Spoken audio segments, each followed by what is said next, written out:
In this video I'm going to teach you how to do a psycho. This is going to be more of a quick tutorial, and if you want a more in-depth one, make sure to like and sub to the channel, and if this video does well, I'll do a more in-depth one. I'll use this training pack on screen. A few shots you need to be able to do before actually trying a psycho, and the first one is being able to do a ceiling shot.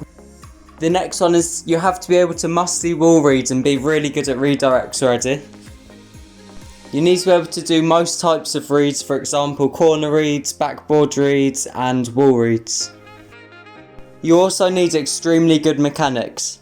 I've got tutorials on every single thing you need to be able to do before trying a psycho, and they're all in the description below, and I personally think these are better than other ones on YouTube, so make sure to click those and watch the videos before you try a psycho. After your car does the motion of the musty flick, hold/tap up on the joysticks, your car faces forwards and gains speed. You can see what I mean on the video here, but you don't want your car making your musty and afterwards your car leaning back. You want your car's nose of the car to be facing forwards. This is done by stopping your car over rotating. After the musty flick, you want to hold up on joystick to make your car face forwards. On the psychos you need a very fast setup. So I recommend starting near the other side of the ball, boosting quite fast and having a fast momentum for the psycho. You need this because the ball will go closer to the other side of the field and you would generally get a faster musty and a faster setup. This can help a lot on getting no bounce psychos and psychos that are really fast. When you go up for the ceiling shot, make sure the ball rolls up the wall on the side of the corner part, like shown on the screen now. This is so when the ball rolls up the wall and you hit it off the wall to do the ceiling shot, the ball will go forwards, not outwards. This is extremely important because the ball will be closer to the other side of the field, it will help with boost management, and in general it will be a lot better to do this. It doesn't matter if you spin to the ceiling, but it looks cleaner if you do. But I recommend boosting fast to the ceiling, so you get to the ceiling a bit quicker. That also means your car will hit off the wall and the ball will be higher up to do the musty.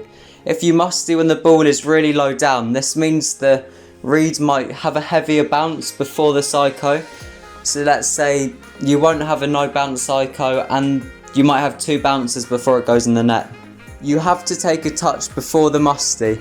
This is so you have more power, more control, and it also hits the ball a tiny bit in front of you. You can do it so you don't take an extra touch.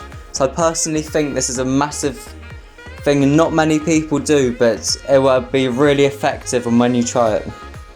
This one is a bit more for personal preference if you like a touch before it or not, but I personally think for anyone this is useful. Having a very good musty is very, very important for this shot. And when I say having a good musty, I mean having good height on it, having a good recovery after it so you get to the ball quicker. I talked about that earlier with the cancel reset after. You do the musty flick and cancel it so it doesn't over rotate. And also having it so it gains height and goes fast forwards. This is a must. Getting a lighter touch on the ball, what I mean by the ball doesn't make as much contact on your car. This makes it have a lot more speed, but it also makes it not have as much height on the ball. So if you have too much of a light touch, it might not it might not do a no bounce, it might go really fast but still bounce. And this is less consistent because it's harder to get a lighter touch. Having a more heavy touch on the ball, so your car having more contact with the ball, makes the ball go higher but also slower. So you want to you want it to be in the middle of a heavy and light touch so it's consistent but still gets speed and height and distance. And hitting the wheel on your car will make the ball pop upwards as well as forwards, what will help massively. Here's the cam work for the shot. This isn't necessary, but I find this a lot cleaner and makes it a lot nicer to look at. And it's at the bottom left hand corner if it's in ball or car cam. If you want to hit the ball off the nose of your car, what I did in this clip, you want your car to be facing towards the opposite goal. If you want to hit it with your wheels, that's a bit different, as it doesn't need to be facing as the goal as much. Your wheel needs to be facing at the goal, not the actual front of your car. So like shown now, the front of the car needs to be facing where you want the ball to be going, so the other side of the net. Being able to do reads on every wall first is a must, and what I mean by that is corner reads and also backboard reads and also wall reads, and having it so you can do a musty into them will make it a lot better. Psychos is one of the hardest mechanics in the game, so you won't be able to do it in the first day or week or whatever. This shot will be a grind, and you have to grind it out, you have to put the hours in, that's the only way you'll hit this shot. So you have to be patient, you can't just think you'll hit it straight away, and you shouldn't have an ego about what shots you can and can't do. So make sure you're realistic with yourself if you can actually do the shot or not, but you have to have a grind.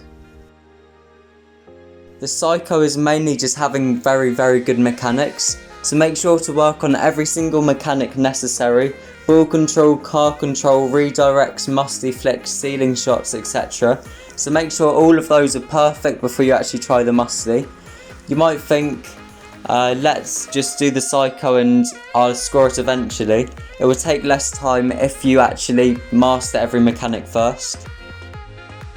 Boost management is very difficult, but the more you practice in training, the better it gets, and you can also turn unlimited boost off in training to help it out, and I recommend doing that as that's very useful to do.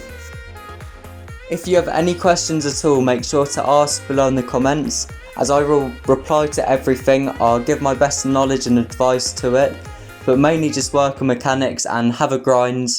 You need to put the hours in to actually hit it, and you'll see difference day by day of getting closer and closer.